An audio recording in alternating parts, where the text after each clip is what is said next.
Hi everyone, I'm Jonathan James Tan, and you're watching a new walk-around video on paultan.org. This little miss right here is the all-new Mazda 2 hatchback. It's now on sale in Malaysia, and it's set to shake up the class a little bit. Is it really that good? Well, it's time to find out.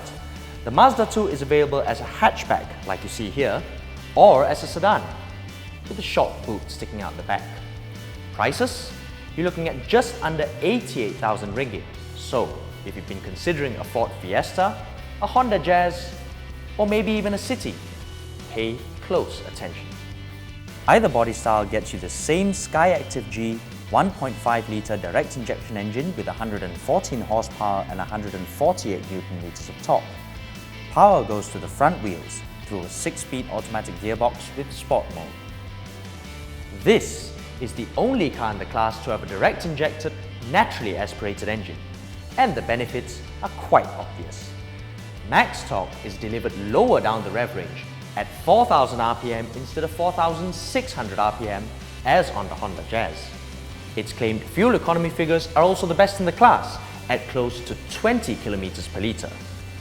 That's about 10% better than the rest. But the new Mazda 2 is not just about the numbers. I mean, come on, just look at it.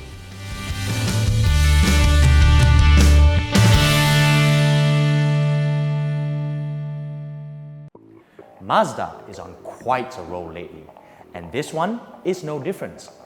The Kodo design language somehow works well on such a small car. And this body-colored grille highlight is a very nice touch. One thing that has received a lot of negative comments is the use of standard reflector headlamps instead of the much better looking projector lights with LED DRLs available in other markets. This one has daytime running lights too, but it uses normal bulbs instead of LEDs. Kinda makes you look like you left the small lights on lah, which is not so cool. Round the side, you get keyless entry as standard and rear disc brakes instead of drums, as you do on most hatches this size. You also get these rather cool looking 16-inch dual-tone alloys. Now these are actually the biggest wheels that Mazda offers in any market, but I still think they look a little bit too small for the body. Bigger wheels would make a world of difference, I'm sure. It may not look like it, but the Mazda 2 hatchback is the longest among B-segment hatchbacks. It's more than 100 mm longer than the Honda Jazz, and its wheelbase is one of the longest in Class 2. The Mazda 2 sedan, however, with such a short boot, is one of the shortest compared to its sedan rivals. The rear? A little bit of an acquired taste, to be honest. You either love it or hate it, but either way, expect to see many of these running around in Malaysia soon. Open the boot, and you have 220 litres of space. That's not a lot, to be honest. The Honda Jazz is almost 150 litres more. And what's worse, the load lip on this Mazda is high and the opening is small compared to the Honda. The Mazda 2 sedan has a much larger boot at 410 litres, but even that is comparatively small next to its sedan rivals. The Honda City, for instance, has a 536-litre boot. And it's much the same case back here too. I mean, the Mazda 2 is not tiny, but you can get a far larger cabin elsewhere. Even the windows are small, which further takes away the sense of space.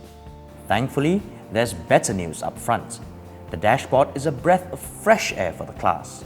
It's simple, classy, and a very nice place to be in.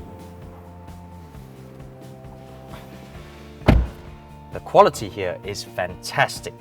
Here you get soft leather with red stitching, and most of the major touch points are leather too. It gives off the most premium feel among cars in the same price range. And look at this, cushioned knee pads.